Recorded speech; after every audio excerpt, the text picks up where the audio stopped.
Yo, what is good, everybody? It's your boy Golden Falls, Golden What If, whatever you want to call me.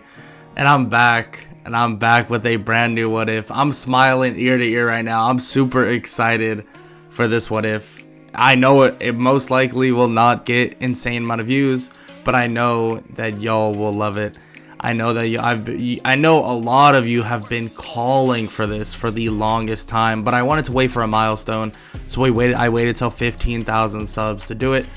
We're here with What If Golden was in My Hero Academia. Oh my god, it's been a long time. It's been a long time in the making, and it should have came out earlier, but we're here now. And before I begin, I want to obviously give a quick shout out to my boy Saint. Check the description below for their links. Also, check the description for the Discord, stuff like that. I try my best to chat in there. If y'all have any questions for me, normally I'll answer them. It really just depends how busy I am. But also, I have a huge reference in this series that you'll catch on very quickly, and it actually has something to do with, I believe, my literal first What If. So if you've seen that What If that I literally did not finish, which I may end up going back to as a movie, we'll see. But yeah, that's all I'll say. I won't spoil anything else, and I think let's just get right into the What If. Let's get it. You know, being the hero, being a hero student, it was never really my thing. I never enjoyed it that much, but it kind of just fell into place. Everybody around me, friends, family, everybody wanted to be that. Most people don't know my real name, but that's why they just call me Golden. It's kind of a play on words with my real name, actually. I live in the United States, and well, pro heroes here are a little different. I go to a hero school, but it's kind of boring. Nothing crazy. Don't really have that many friends. Frankly, people look at my quirk as something that isn't very popular, isn't something that is groundbreaking. But I know that with hard work and push and reality, I could be one of the best heroes alive. And that is my goal. Golden was somebody that wasn't known by any means by many people at all. The United States may have some pro heroes that are popular, but Golden didn't get around very much. People didn't know him. He went to a hero school, not top of the United States, but he tried his best. He did everything in his possible power to gain more power in general. Well, his quirk would allow him to do just that. His quirk allowed him to learn things very quickly. It's as if his quirk was a fast learning quirk.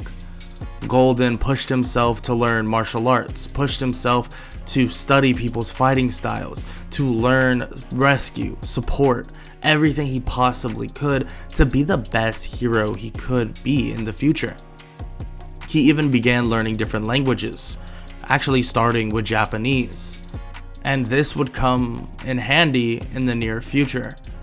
Unfortunately, Golden and his family didn't have the money to send him to a popular United States school or a popular school in America because, well, America's top hero high schools costed so much money to go to. But a weird and odd day occurred when Golden was in his ending second year of hero high school.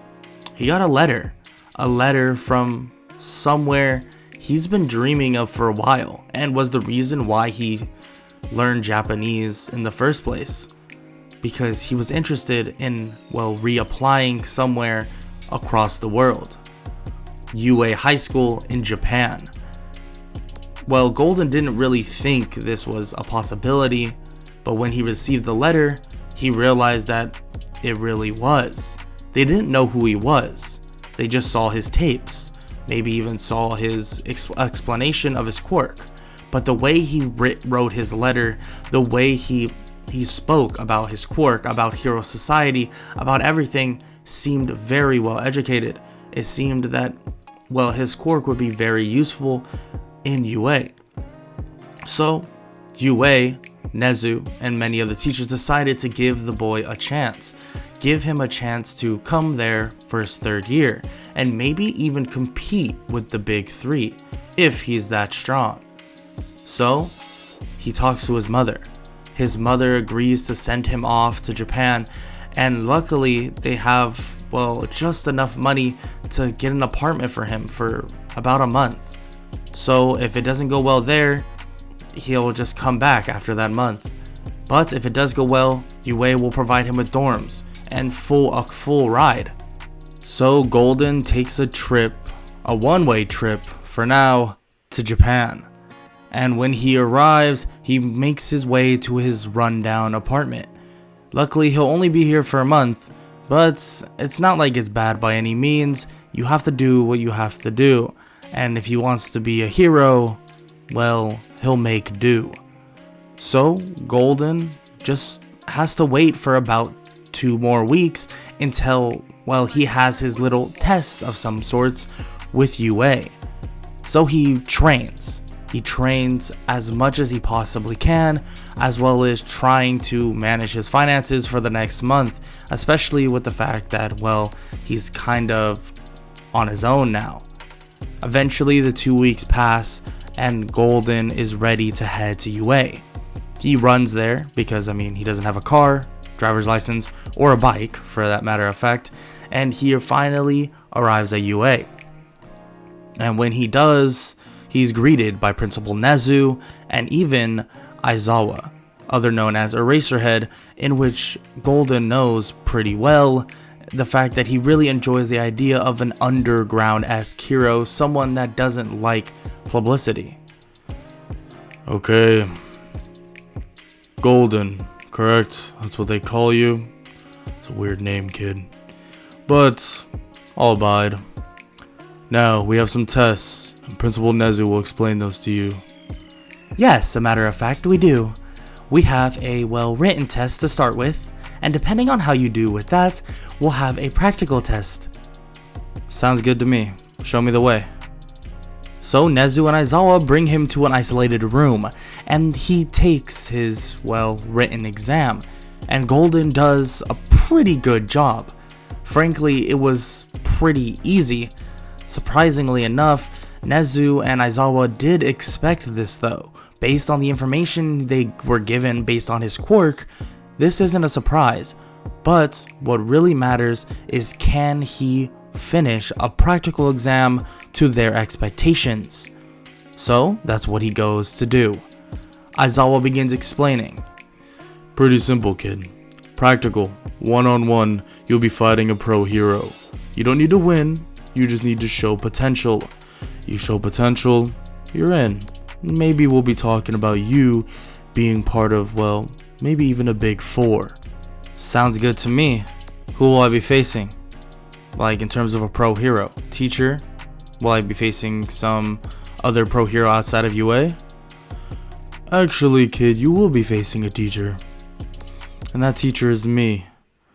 Aizawa smirks, and Golden kind of flinches at the aspect of fighting someone like Aizawa, or like Eraserhead. But he doesn't get deterred. He's studied Eraserhead's quirk and knows the limitations, but not only that, he knows that his quirk won't necessarily work on him. So he gets into a fighting stance, and they, basically begin their fight. Golden starts on the defensive, making sure that he can read Aizawa's moves. Aizawa tries to catch him in his scarf, but Golden is able to slip out with ease actually. Seemingly he's, developing his fighting as the fight is continuing. The martial arts that Aizawa knows may be limited, but it's very effective. But the thing is, Golden can read it. Just after 5 to 10 seconds after seeing it, Golden knows what's coming. He looks and sees the right punch come straight at his chest. He's able to slip past it, getting his underarm over the punch, grabbing it and basically tugging Aizawa close. He then tells Aizawa that he knows that a close range fight is what needs to happen. He elbows Aizawa in the jaw, sweeps his legs and kicks him upwards. Golden slightly jumps up, grabbing Aizawa, slamming him back to the ground. He quickly backs up, knowing that Aizawa will not be out for the count by any means. Golden can't put enough power into his punches and other things like that. He's no super strength hero. He's only a tactician. He can only do certain things. His body has limitations. So he gets into a fighting stance once again, and Aizawa stands up, grabbing onto his scarves, and is about to throw a scarf at Golden, but then he abruptly stops and smirks. "You did good, kid. It's really impressive how well you are trained." "Who trained you?" "Nobody trained me. I trained myself. Internet, stuff like that. I learned quick, you could say." Aizawa begins to kind of chuckle and nod. "You're in, kid. And I'm actually really impressed. We may be in touch very soon." Aizawa then tells Golden to follow him, and that's what he does. He brings Golden to the dorms, and he begins getting him settled in. After Golden gets all settled and basically is all in the dorms, he begins meeting everybody that is in his third year class, eventually meeting the big three: Tamaki, Mirio, and Nejire. Well, all three of them, greet him in, saying that it's a pleasure to have him all the way from the United States, or of, America, obviously. And he thanks them for their hospitality, thanks them for greeting him in with open arms. Nejire then begins to kind of fangirl out a bit, as she normally does, and begins asking him tons and tons of questions about his quirk. And he says that it's very simple. He just learns fast. You can just say he's smart. And all of them are kind of confused by this. And Mirio asks if he's downplaying his quirk just a little bit. Maybe a little bit. But it's simple to think of it like that. I learn really fast. I pick up on things really fast. You can say that. Maybe one day we can spar. How about it, Mirio? Mirio smiles and says that they can spar right now, and Golden says that he just fought Aizawa, so I think he'll wait on it, maybe tomorrow.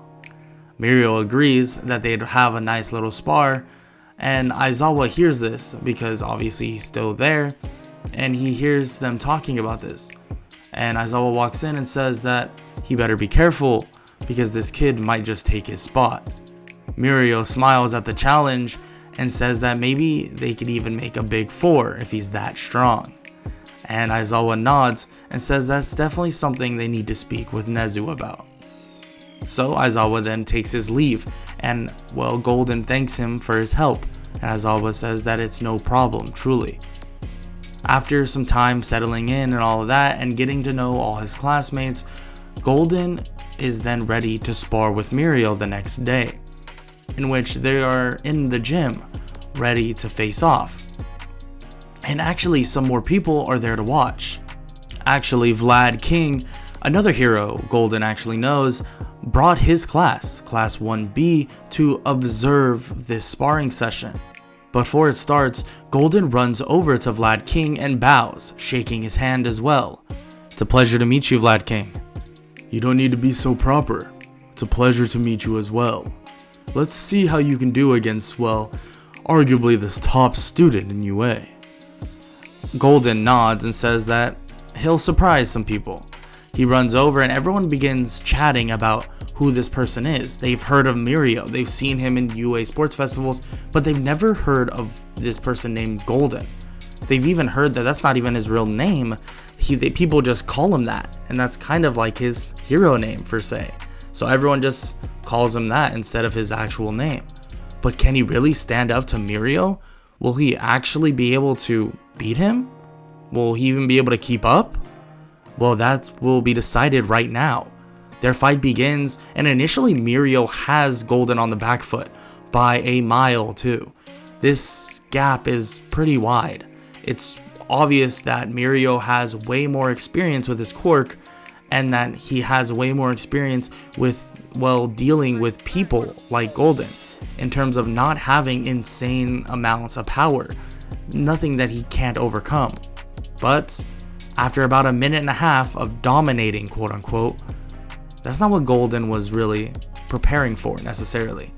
He was just, well, stalling and, well, waiting for the inevitable. The inevitable was his Quark reacting, and his Quark analyzing everything. His mind begins to go on overdrive, and he begins to see everything so clearly. Begins to see where Mirio will appear. There's only a couple spots Mirio appears in. He has his tendencies. Everyone does. And in the midst of battle, you cannot change those tendencies. Your mind will always go back to the normal. So, Golden lines himself up and waits for Mirio to strike.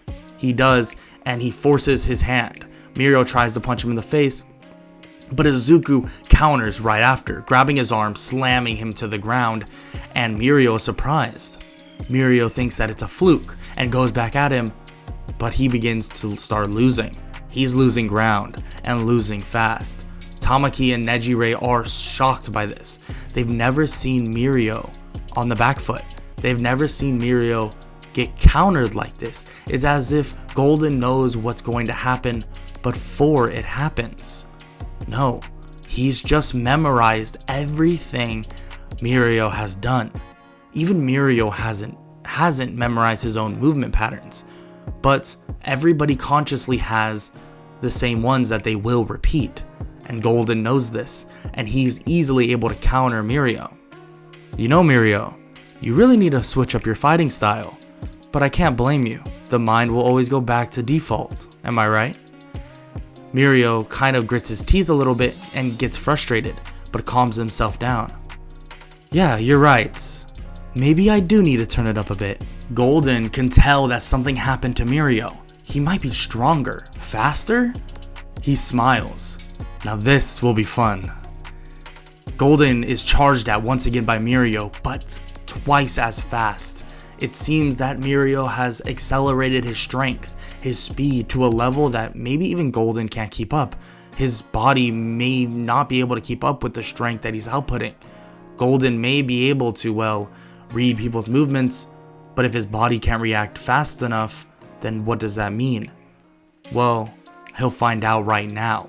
Mirio charges in and tries to land a punch, but Golden quickly taps underneath his arm, and it completely paralyzes his right arm. Mirio is shocked by this and throws a punch with his left hand, and it lands clean, sending Golden at the wall. He slams into it, and Mirio realizes that he didn't hold back at all, and runs over to see if he's okay. But before, well, Mirio can get there, Golden stands back up. Come on, Mirio. It was one hit. You think one hit's gonna do me in? Golden gets back into his fighting stance, and Mirio is surprised, so he charges back in. Golden immediately catches the punch that Mirio just threw, flipping him once again and pinning him down with his arm basically on the verge of breaking. He's able to phase through it, and Golden bounces backwards to get away. Speed isn't the only thing you lack, Mirio. I see so many holes in your game, in your fighting style, you could say. Mirio charges back in, and Golden immediately is able to dodge. He's able to slide under Mirio and gut punch him so hard that he spits up saliva. I see a lot of holes, Mirio. But we could all, before Golden can actually finish his sentence, he's kicked in the face by Mirio and sent flying. He catches himself and holds his jaw. Ooh, yeah, that's what I get for letting my guard down. That's a good hit. Mirio smiles and says that, you know, maybe everybody needs to learn a lesson or two. Golden nods and says that they'll get stronger together as long as he chooses to agree to that. He puts out his hand and Mirio shakes it and nods in basically agreement. But he wasn't nodding necessarily at Golden, he was nodding at somebody behind him, nodding at Sir Night-Eye. He turns and Sir Night-Eye is there. You're pretty impressive, Golden. It's interesting what you can do with the quirk you have. It seems you've trained a lot. Must have had help, correct? You could say that. Have someone at home that definitely helped me. Interesting. I'd love to meet this person one day. Well, she is a support hero, so I'm sure you'll meet her one day. maybe sooner than expected. My goal is to, well, be a pro, and maybe she'll be able to join me in just that. Night nods and says that, well, he would love to have him on board if he wants experience and a work study to be a great pro and even work alongside some of, well, the better heroes in this society. He'd love to have him on board. And if he accepts, obviously it comes with some perks. Because I know, once these other heroes hear about you, they'll want you on board as well. So what do you say? Would you like to work with me, Mirio, and my other sidekick? Yeah, that'd be awesome. It would be an honor to be, well, a work study student for you. Good to hear. I heard you start school soon. At least Mirio told me that. So we'll be in touch pretty soon. Don't worry. Golden nods and Mirio smiles, thinking that they just got a brand new hero, someone that has a lot of potential. Nejire and Tamaki run over, and well, Tamaki kind of is still too shy to even talk to Golden, barely even talks to anybody else, but Nejire is super excited to see everything that happened and asks a bunch of questions about the so-called, well, person he was talking about. Golden begins to explain. Oh yeah, she's... Right when he says she, Nejire begins to flip out, asking tons of questions. Is she his girlfriend? Is she this? Is she that? Is she this? And Nejire begins to basically do her normal Nejire things, and Mirio has to calm her down. And Golden kind of just smiles and says that they're really great friends, that he hasn't known her very long, but she's been very helpful in, well, his quest to getting here. They ask what her name is, and Golden tells them that it's Melissa Shields. They're kind of exact opposites. She's kind of a, well, rich girl of some sorts, and he's kind of, well, poor to a certain extent. He kind of laughs about it, but says that they met in, well, middle school, and then obviously they were in touch during high school, but she doesn't really associate with a hero high school. She kind of does her own support stuff on the side with her father, so it's different. And all of them are surprised. Melissa Shields, the daughter of David Shield. That's insane that he knows her. Yeah, I guess it's kind of insane, but you all know All Might. I've never met All Might. Mirio says that he can meet him right now if he truly wants, and Golden says maybe that's enough excitement for one day, but let him get into the flow of things before going that far. Mirio nods, and well, some time passes, and finally the first day for him of his third year of high school, or well, starting in UA, begins. And they start with their normal regimen, and well, the third years don't do anything too crazy. A lot of it is, well, work study and, well, just more advanced academics, which is pretty easy for Golden. Golden isn't too bad in terms of picking up things quickly, even though UA was a lot harder than his school back in America. But like I said, not much other than just simple stuff happens, and finally their work study begins. But before he actually goes off to that work study, Mirio wants to introduce him to All Might himself, in which he does. Golden and All Might have a small chat, you could say. Nothing too incredible, intense by any means. That's until Golden starts talking about All Might's power, about how it works. Golden begins analyzing it as they speak, and then says that it's oddly familiar to the power Mirio showed. He looks at Mirio and smiles. You know, it is interesting to have a student like you be All Might's successor. You're very strong, so it makes sense. They both say that that's not true, that, well, he isn't All Might's successor. But Golden already has made his conclusion and just says that, sure, whatever you say. So Golden then heads to the Night Eye agency with Mirio, and well, Mirio kind of is scared at the fact that Golden was able to figure that out without even really much context or anything by any means. But still, he can't really think about it and just hopes that he can trust Golden to the point that he won't give away their secret. He arrives at the Night Eye agency, and actually Night Eye immediately hops into it and begins explaining what they've been doing. They've been trying to hunt down the Shiha Zaikai for a while now, and that with him here, he hopes that he can add some supplement to that. The Shiha Zaikai, leader Overhaul, correct? Yes, exactly. You know him? Yeah, know of him. I've actually done some research on him. It's interesting. Villains have far different motives. It's like you can't even call him a villain. Muriel asks what Golden would call him then. I'm not sure. I feel like menace is a better way of putting it. And Muriel slightly nods, saying that that would be more accurate. That Overhaul is someone of a menace. Overhaul doesn't necessarily care about these people at all. Villains may go around and kill people depending on their motives. Overhaul's motives are very, very skewered, and you can tell. So, Night Eye asks if, Golden can help with this research and finding him. He says that he hasn't done any reconnaissance stuff in a very long time, but he can definitely give it a shot. If they want a location, that would take some time, but if they want some evidence of where he could be, that shouldn't take too long. So Golden begins working. He's actually shown their support lab, and he begins using everything at his disposal. From computers to high-tech tracking devices, Golden uses everything he possibly can to pinpoint the exact location of Overhaul himself. Well, but that isn't so easy. He was hoping to find some evidence quick, but even that is hard.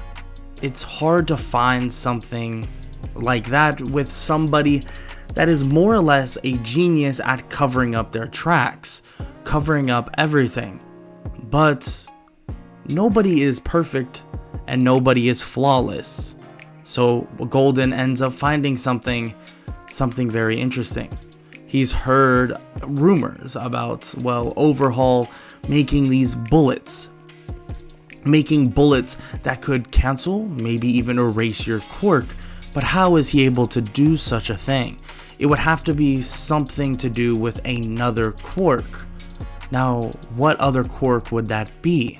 He begins brainstorming and thinking about quirks that could have that, but he can't think of anybody specifically until he finds someone in the database of an adoption center that supposedly went missing by the name of Eri. Eri is known to have a quirk other known as Rewind. It seems that it was hidden from the public, but Golden was able to find it. So he begins trying to track Eri instead of Overhaul. Maybe the little girl got out. Maybe she was spotted in a certain area. Maybe she was caught running away. These simple things would allow him to find Overhaul. Maybe one of the goons they had was taking care of Eri and slipped up just a little bit, and Eri got out. Eri escaped for a short amount of time and they recollected her. That leaves evidence, and that's exactly what Golden finds. After weeks of working, after weeks of dealing with all of this, he finds something, finds a possible location of where Overhaul does show up. Maybe not a permanent base, but definitely somewhere. It took him a lot longer than he expected, but he was able to luckily get it all done. But here's the thing. Golden has spent all his time working on this, but he doesn't even have his own provisional hero license, especially not an actual hero license, so he can't act on anything quite yet in terms of helping with the hero work. He was able to help with in terms of, getting information, but anything other than that, he can't. But Night Eye says they have a workaround for this. It seems that Golden has had, very, very, very good success in UA so far, and that they wouldn't mind getting him a provisional hero licensing, exam, a test that he can take that maybe would allow him to become a part-time hero of some sorts. Golden is completely all for it and asks when that would be. And Night Eye says that it would be in about 3 days. Actually, Class 1A is going very soon, so he might as well just accompany them to it. And Golden agrees, so 3 days later, that's what he does. Night Eye, though, before he leaves, tells Golden that they're not going to be acting on any of this information quite just yet. They want to do their own recon as well as using Golden's recon to basically figure out the best course of action. So obviously Golden just nods and agreeing, I mean why wouldn't he, and he heads off to meet up with Class 1A, in which he more meets up with, well, Aizawa sensei. He obviously bows and says that it's a pleasure to see him again, and Aizawa says that it's a pleasure as well. Okay, just head to the bus, we're on the way over there right now. Sounds good to me. Golden heads over, entering the bus, and is greeted by Class 1A. Katsuki Bakugo, one of the top students, asks who he is in his own, well, Bakugo type way, and, well, Golden introduces himself and just says to call him Golden. And most of the class begins asking, why is he there? Well, I'm a third-year student that transferred from America, so I don't actually have my provisional hero license. Well, at least not here. So I kinda need to get it, and this was the easiest way to do so. So I'll be joining you in the provisional hero licensing exam. Some of the class actually asks how he matches up with some of the other third years, like Mirio. Oh, you know Mirio? Deku, or Izuku Midoriya, chimes in and says yeah, they do. They actually fought against him not too long ago. Oh, interesting. Yeah, I fare pretty well against him, you could say. He's a very strong student. Very impressive. They're all very excited to see what Golden is capable of and ask what his quirk is. You could say that my quirk is more or less just learning really fast. Might sound lame, but it's pretty useful. Deku, well, pulls out his journal and begins writing as fast as possible, and Golden asks what is he doing. Oh, I like writing a bunch of stuff in my journal about other people's quirks. Is that okay? Yeah, that is just fine. I don't mind. So, he then goes all the way to the provisional hero licensing exam with Class 1A. And when they arrive, they're greeted by, well, Shuketsu High, in which Inasa bows down and slams his head on the ground? I don't know, he's a weird kid. Even Golden is kinda confused by this, but doesn't really pay any mind to it. He sees that there's also some other second and third years there as well. It seems that Yue is the only one that normally brings first years, I mean, besides Inasa. But most of them are basically second or third years. He walks in and the announcer of the, well, provisional hero licensing exam begins explaining what the plan is. To start off with, they'll have some sort of dodgeball / tag with these balls that you basically tag different lights on different people, eliminating them, and you need to actually eliminate 2 people in total. Golden begins thinking that with a proper strategy, it should be easy enough. But before they even start, Golden hears Class 1A talking about a variety of things that he's actually never even heard about. All of this USJ attack and other things like that, and he even asked them about it. And they say that he didn't, and they basically are confused why he hasn't heard about it. And he says that he's been doing a lot of research for an agency, so he's not really good on the ins and outs of UA currently. Well, Deku then begins explaining that the USJ was attacked and some other things occurred as well, including, well, obviously All Might Fighting All for One, in which Golden has heard about, but he was kind of kept out of the limelight of that because of how much, well, work he was putting into his work study. But he definitely is confused about a bunch of it and hopes that maybe he can help everyone as much as possible with this provisional hero license exam. Eventually, the first exam starts, and Class 1A decides to, well, stick together for the most part, But Golden decides to go on his own, knowing that, well, they can handle themselves in a group and that basically they're going to be targeted. Very much so. At least the ones that were shown in the UA Sports Festival. Golden goes on his own to find his own, well, tags or his own lights that he can put out, and he finds them pretty quickly. Actually, nobody knows his quirk and is pretty intimidated by him. A UA student who's a third year. Doesn't that mean he's super strong? Or maybe that means he's super weak and that's why he hasn't done the exam. But they don't know that that was technically his first year at UA. He's just a transfer. Golden is then easily able to find his 2 people to eliminate and does it very swiftly.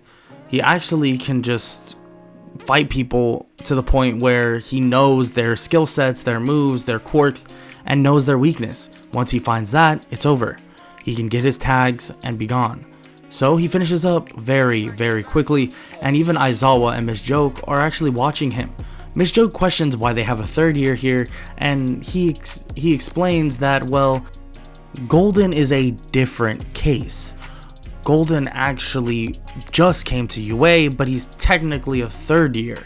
So that's where he's been residing, but he actually doesn't have his provisional hero license at all in Japan, so he had to take this test with them.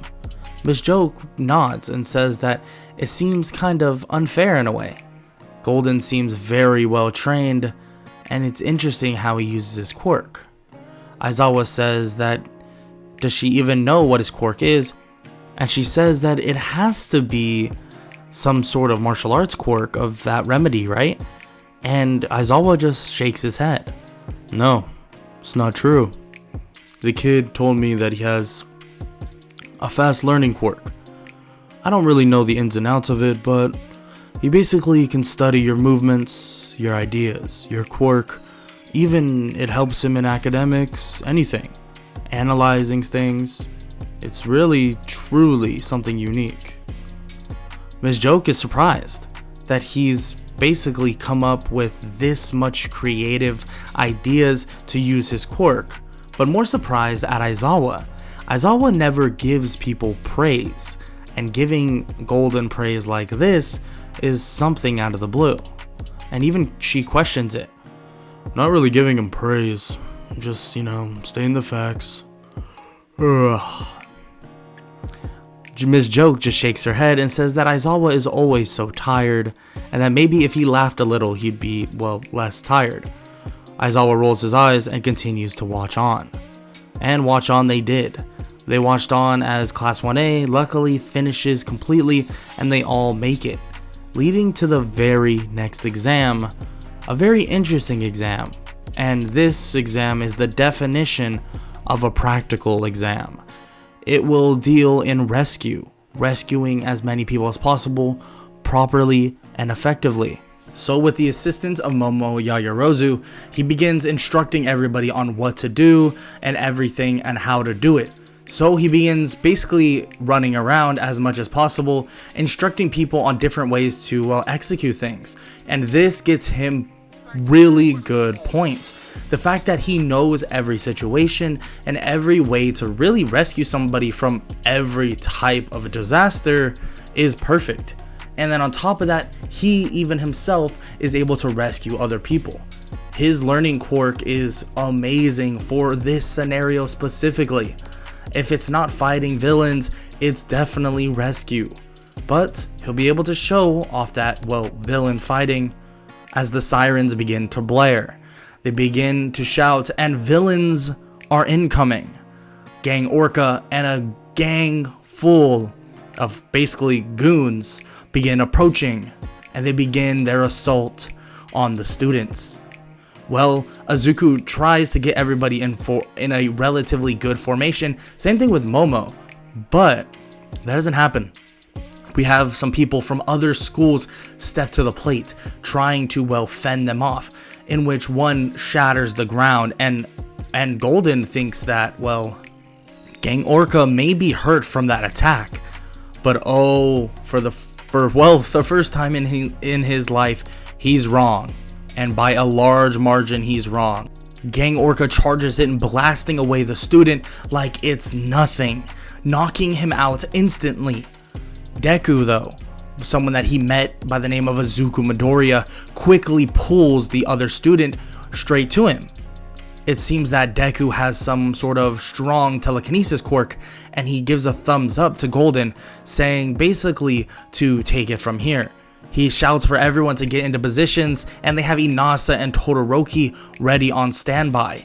They're here to not only protect the people, but hold the lines.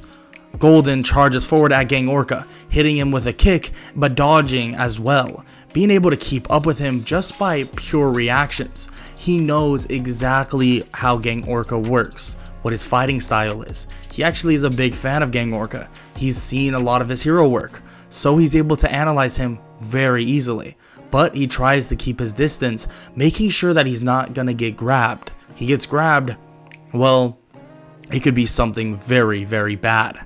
He gets Gang Orca into a perfect position, allowing Inasa to blast him with a huge cyclone of wind, combining with Todoroki's flames. He jumps back, and Izuku is basically able to hold him in place, as well Bakugo shoots an AP shot right at Gang Orca, blasting him like crazy with tons and tons of firepower.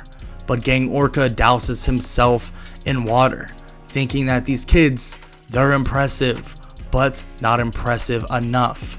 Gang Orca breaks free of the basically fire cyclone and charges at Midoriya as he's trying to hold him back. Golden quickly kicks him in the face as Bakugo blasts him in the back, but even that doesn't do an insane amount of damage, but it does keep him at bay. Bakugo and Golden stand their ground ready to fight them, and Bakugo makes a remark saying that he hopes that a third year, someone that's so old, can keep up with him. Golden smiles. Don't worry, I definitely can. As they say this though, alarms begin to go off and the test is over. Bakugo kind of scoffs and gets mad at the fact that he didn't get to fight more, and Golden just sighs that some of these early heroes, first years, they're very strong, but some of them are very impatient. He goes over and talks to Bakugo and says that he did a great job, but maybe some extra patience will do him, well, some service. Bakugo gets mad and starts blasting basically explosions in his hands, and Bakugo says that he'll do whatever he wants. Golden slightly laughs, and basically the announcer tells them all to wait outside and report their results. So that's what they do. They wait for their results, and Golden gets a perfect score.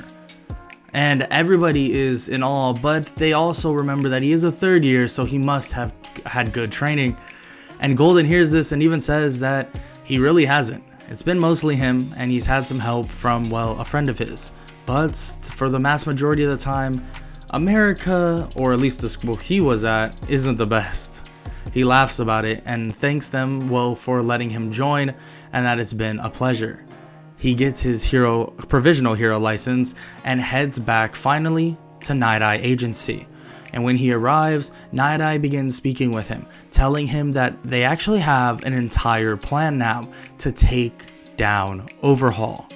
And that if he has any, well, requests for a maybe class 1A student, or maybe even a couple, to join them, to make that request now. And Golden smirks, saying that he would love to make some requests. So that's what he does. He requests, he wants Izuku Midoriya, Katsuki Bakugo, and Shoto Todoroki. That they have shown insane potential, especially the Izuku Midoriya kid. It feels that his quirk is still developing by every means, but it's very strong. A telekinesis quirk can be very helpful on the battlefield. Bakugo, on the other hand, has really good fighting sense, and his quirk is very powerful. And Todoroki, obviously, is Todoroki. The son of Endeavor with a half and half quirk will be insanely powerful on the battlefield. And Night Eye agrees, saying that those are some great choices, and even Mirio does as well, saying that those three were pretty good in terms of, well, when they battled. This then leads to Izuku Midoriya, Katsuki Bakugo, and Shoto Todoroki to be called over to Night Eye's agency for a work study, but more like a work study mission, and that is the siege on the Shia Hazaikai. And that is exactly what's going to happen. Everybody is grouped together. They have pro heroes like Fat Gum and many others that are there as well, and they begin being informed at what's going to occur. Rocklock is there as well, and he disagrees with the fact that they have kids here. But Golden steps in and says that he personally suggested them, and Night Eye said that he was allowed to. Trust me, Rocklock, these three will exceed every expectation you've ever thought about. Rocklock kind of sighs and says that it's whatever, but they're still just kids. So the plan is relayed. The plan entirely is engulfed in people's minds, and well, the next day they arrive early as ever to the Shia Hazaikai base, ready for a fight. The police read out their rights, and it leads to their siege.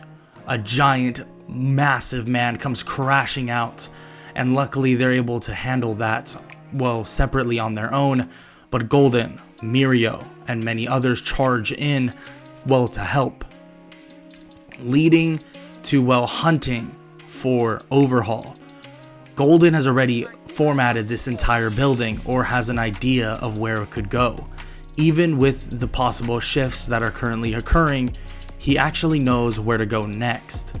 So they make their way through completely unscathed, more or less, and Mirio, Golden, Izuku Midoriya, and Night Eye are face to face with the one and only Overhaul. But that's not it. They're not only face to face with him, they're face to face with the little girl that Golden spoke of a long time ago, or, well, a little while ago. Eri, a little girl that they've been using her blood for bullets. Blood to, well, cancel quirks completely. Soon to be mastered to the point where quirks could go extinct. But that's not going to happen. Mirio charges in, punching Overhaul away from Eri, and well, Deku immediately levitates Eri and gets her out of there, running out as fast as possible. Using his telekinesis, he actually can fly. Overhaul screams, "Give Eri back to me!" He shoots spikes toward Midoriya, but Golden can quickly kick them out of the way with a massive lunging kick. Luckily, he had just enough strength to do that. I mean, he has no internal power-up. He just, well, tries his best to work out. He goes and decides to help Mirio as well. Quickly, he more or less can develop a fighting style that is perfect for both him and Mirio. Mirio can strike, and well, Golden can basically complement right off of it. And Overhaul is having a lot of trouble. Tons so that it seems that this won't go their way at all. So Overhaul decides to do a last ditch effort. Well, someone else will do the effort for him. They shoot a bullet at Mirio, but Mirio doesn't see it, actually doesn't even hear it. And well, Golden is forced to take the bullet, putting his arm in front of him, taking the bullet to the arm, and Mirio is pissed, uppercutting Overhaul and slamming his head into the ground. Obviously not killing him, but still injuring him pretty badly. Golden quickly kicks the guy that just, well, shot him in the arm and knocks him out cold. Golden realizes that, well, there's a good chance that his quirk is gone forever. And Mirio is stunned by this, that he seems so calm. Why do you seem so calm? It's really okay. I mean, my quirk isn't what makes me, correct? It's what I do with it, and how I be a hero. Trust me, everything will turn out fine. You don't need to worry about me. Let's worry about the task at hand. So they're able to, well, scoop up Overhaul and everybody else that is part of the bad guys of the Shia Hazaikai, and they get him out. Get him out pretty quickly, and well, the only thing is, some people that are part of the League of Villains slip through the cracks and get away without Golden even knowing, and without Mirio knowing. Maybe this was due to Golden's quirk. Maybe it being gone hurt the planning of this whole execution, or maybe they just were too preoccupied and caught up. But At least the battle is won today. But the real question, is the war going to be won tomorrow? Everybody is, well, put into jail, into prison. Overhaul is captured. But on the news, it shows, well, Shigaraki destroying Overhaul's hands, or at least people have heard about it. There's no guarantee it actually happened. Videotape wasn't completely clear and got cut off very quickly. But Golden is obviously worried about this. The League of Villains is just as bad as the Shiha Zaikai, or maybe even worse. But Mirio, and, well, luckily an alive Night Eye in this universe, says that it'll be just fine. That heroes like him, Mirio, and many others will make this world peaceful. Trust him on that. So they continue on, and eventually they're given a nice break. But then we go to a training with the one and only Class 1A. And instead of it just being Nejire, Tamaki, and Mirio, Golden is actually in this as well, but without a quirk. Unfortunately, his fast learning quirk is gone, but that doesn't make it so that he's not smart, that he doesn't remember the martial arts he's learned using the quirk. Doesn't mean he doesn't remember the fight styles. He still does. So he's able to fight pretty well, and he fights with Class 1A as one of the villains. Tamaki is super, well, scared. It's odd that this heroic and strong person could be like this. Golden is very baffled by it, but kind of thinks it's humorous in a way. But he fights with Nejire with the rest of the people there, or rest of Class 1A, and fights against them, eventually leading to, obviously, that ending. It was nothing crazy in the first place in the regular canon, and it's nothing crazy here.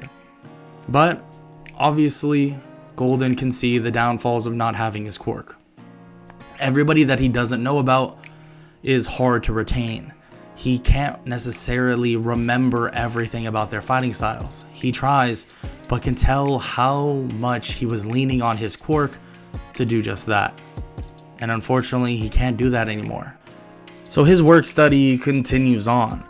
Izuku Midoriya, Katsuki Bakugo, and obviously Shoto Todoroki don't continue their work study there. They actually were only there for one mission, and that was the Shiha Zaikai mission. And then they head over to Endeavor's agency. And well, that's where something interesting happens.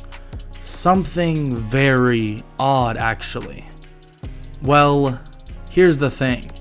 Endeavor has been getting clues based around a book that Hawks, a pro hero, gave him. Now, what those clues are, he's not sure exactly, but he's heard of somebody. Actually, he's heard of Golden, so he decides to bring it to him.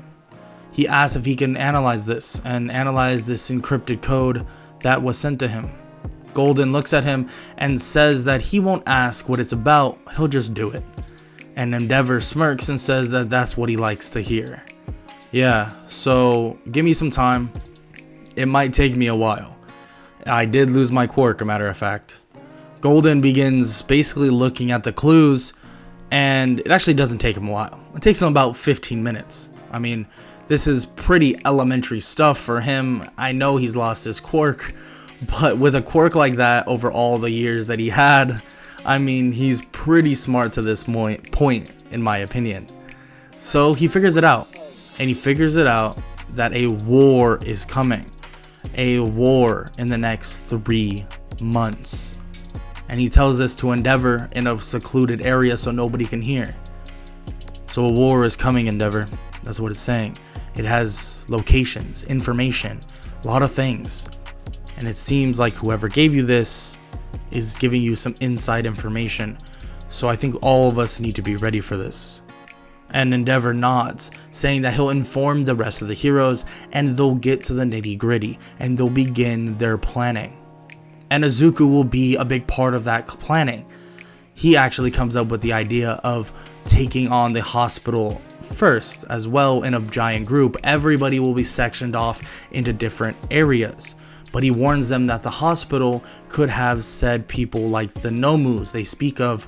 So planning around that is important. Planning around the fact that these Nomus could be either ready to go or somebody will be there ready to activate them. So we want to get there before that occurs.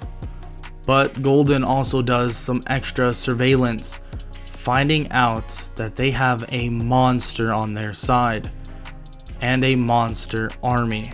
I mean, obviously he knew about the army. He read the book and basically figured it out. But the thing is a monster army is one thing. A monster himself is scary. It's something that, well, you'd only see in your nightmares. And Golden tells everybody about this, that there's a chance that, well, this monster will be at play as well. And Gran Torino even confirms it, that Gran Torino has seen this monster. And if this monster is at play, it could, well, end the war pretty quick if they're not careful. So they try their best to figure out a trump card for the monster, in which they really can't. There's not much there. But Izuku does have one more month to figure it out. And he says that he wants to reach out to somebody. Maybe to someone that can help him out. And UA agrees, obviously. Everybody agrees. The heroes, anything that could help in the war. And he says that can he go back to where he was born? Can he go back to America for about a couple weeks? They say yes, of course. I mean, why wouldn't they allow him to do this if it's going to be beneficial? And he tells them that he'll be back as soon as possible. And he'll be back with a trump card. So he leaves, arriving at America. I mean, obviously, however long it takes to go from Japan to America. I'm not going to look that up, I'll be honest with you. Okay, I'll stop breaking the fourth wall. But he arrives in America and someone greets him. Someone that he messaged, Melissa Shield and David Shield themselves. And he speaks with them, saying that he knows it's been a long time and he's tried to keep up with messaging them, but he got very busy with villain fighting and such. Melissa gives him a hug and says that it's just fine. That, I mean, they're best friends, right? He gives her a high five and they basically just all walk to their lab. And he begins explaining everything that's going on. That these things are occurring and that there's a war coming in Japan and he wants to be ready to stop it. And he needs their help to, well, neutralize something that you could call the villain's trump card. A giant monster that supposedly has multiple quirks and, well, is as big as a mountain. Melissa is shocked by this, but says that she'll figure something out. Golden smiles and says that he knows she will. So the process begins. Golden helps the best he possibly can, and he actually avoids telling them that he lost his quirk until it finally comes up in about the last 4 days. She begins asking him to basically do something, and it takes him longer than expected, and Melissa asks is if he's rusty or what's going on, and Golden kind of shakes his head. Yeah, I kind of got hit with something and I lost my quirk, so that's what's going on. Melissa gets mad at him for not saying anything, that she could have figured something out to reverse it and fix it. But Golden says that there's no need, that there's no real reason to even try to fix it. This is just what happens when you're a hero, Melissa. Things like this occur. My life could get taken tomorrow, and she cuts him off and saying that that's not all right. That is not okay. That they could do something about it right now, but Izuku shakes his head and says that this matters more. Taking down this trump card matters, and maybe after this war, he'll come back and he'll take her up on it.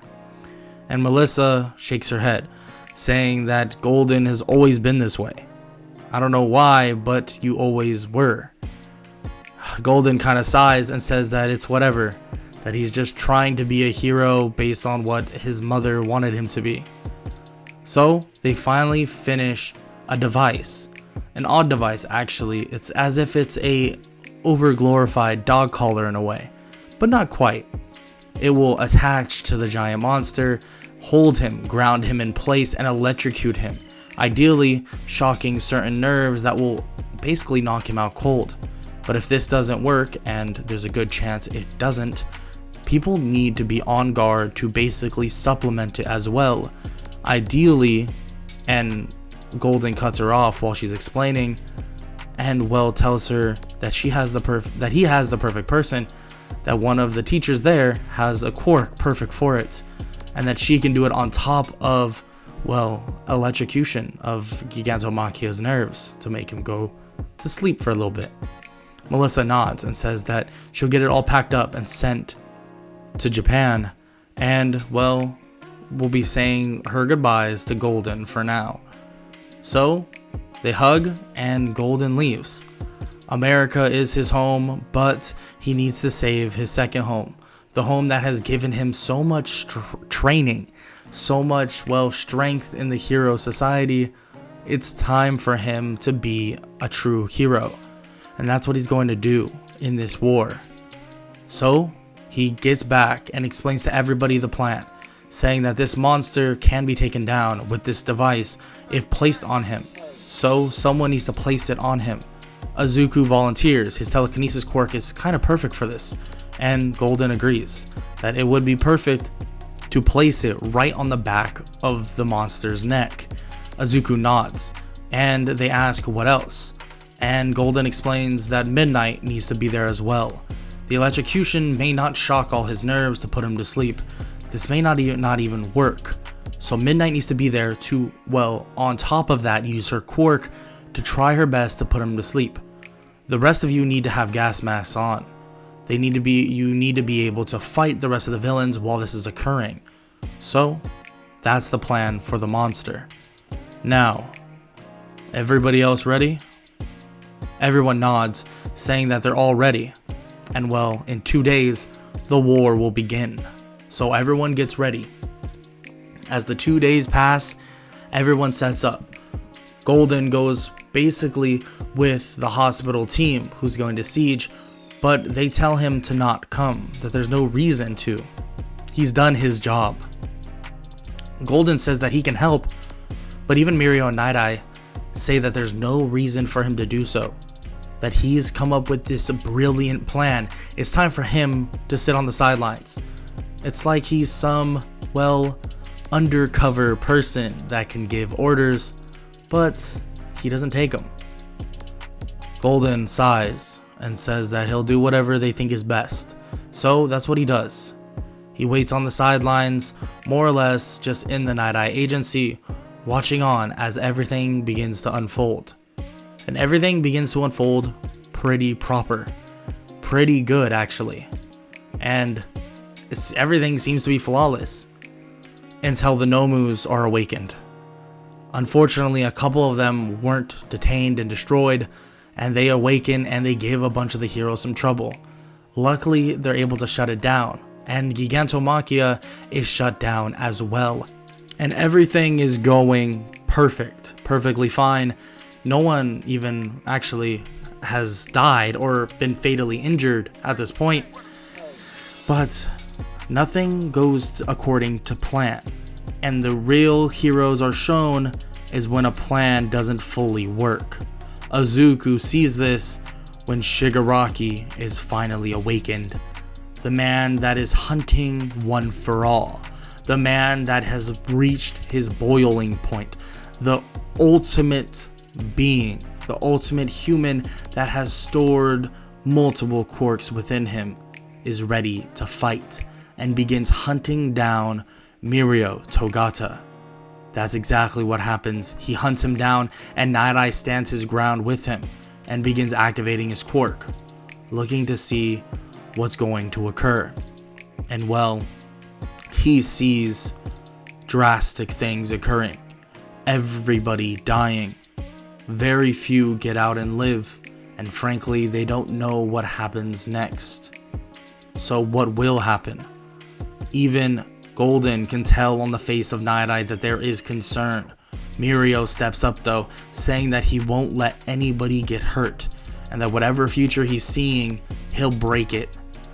And well, Deku, Bakugo, Todoroki, they all converge on the same location, hearing all the rumbles and ruckus, and begin fighting as well. Well, Izuku begins to try to hold down Shigaraki using his telekinesis. Bakugo blasts him in the face, and various other people do more and more combat. But Shigaraki is regenerating way too fast, way too quickly, and even Izuku can't even think of anything to more or less counter this, or even subdue him for now. He's thinking, damn it, if I had my quirk, it'd be just fine. I could figure it out right now. No, this isn't. Am I really this useless? Golden is pounding his desk, pissed. He's trying to figure something out until he hears a knock on the door. A knock that he'll remember forever. He opens the door, and Aizawa came off the battlefield and is with Eri. Eri walks over and places her hand on Golden and basically activates her quirk. Her quirk begins to revert Golden's body, and his quirk is back. He can feel it. His brain just alertness has spiked, and his quirk is restored. He begins thinking of a way, something specific, and he figures it out. He's seen it in the support lab. He runs to UA as quick as possible, speaking with someone by the name of Mei Hatsume, and explains that he needs a certain type of grenade. A grenade that isn't meant to kill anybody else or hurt anybody else. Just someone that has hyper regeneration.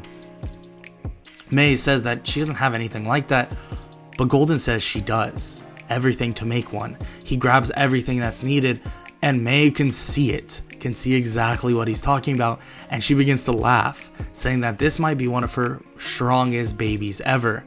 She begins to make it, some type of grenade, and immediately is done after about only 2 to 3 minutes. Golden gave a perfect blueprint. It was more or less flawless and ready to go already. So he takes the nade and runs as quick as possible. If there's a way to stop Shigaraki, maybe it's not now, but it definitely won't be never. So he goes there as quick as possible and arrives as they're fighting him. He calls for Mirio, and Mirio dashes back toward him and says that he shouldn't be here. But Golden gives him the grenade, or more like a nano-nade in a way, with weird odd spikes within it, and Golden nods, saying that he needs to activate this on Shigaraki. It won't kill him. That's not what it's supposed to do. It will nullify, well, the regeneration. So Mirio makes a plan, goes in, and more or less lands the nade right on Shigaraki, and it activates. Small spikes begin to occur and begin to puncture Shigaraki. Every time they try to regenerate, it re-spikes again and again. It's as if the regeneration is pulsing the spikes to go smaller, deeper, and faster. The spikes are penetrating Shigaraki quicker every single time. It's as if his quirk is now working against him, and everybody realizes this. Shigaraki tries to escape, and Izuku tries to hold him in place. They want to finish this now. Mirio goes in for a one-for-all 100% punch, landing it, and he goes crashing into the ground. But as the smoke arrives, well, Shigaraki is able to get out, but not unscathed. Hope is still on the horizon, and everybody can see it. With Golden's quirk back, with the students of 1A and 1B, frankly, growing at an insane speed, and with the help of UA, Pro Heroes, Night-Eye, Endeavor, and many others, Shigaraki won't be the only one on the offense, won't be the only one that has a trump card, because the Pro Heroes have that trump card as well, and that is a group effort between very unique individuals. And that is where this story ends. If you enjoyed, make sure to leave a like, sub, comment down below, and leave any suggestions for any what ifs you want to see. I hope you all enjoyed this. I know I didn't go all the way through the manga. I wasn't planning on doing that. I already did technically go into the manga, but I thought for a 15k sub special, I'd at least go into the war arc. So I did that. I'm not going to go any further because I don't want to spoil anything. I've already spoiled enough, I feel like, personally. But if you enjoyed, make sure to leave a like, sub, comment down below, all that good stuff. And thank you for 15,000 subs. Later.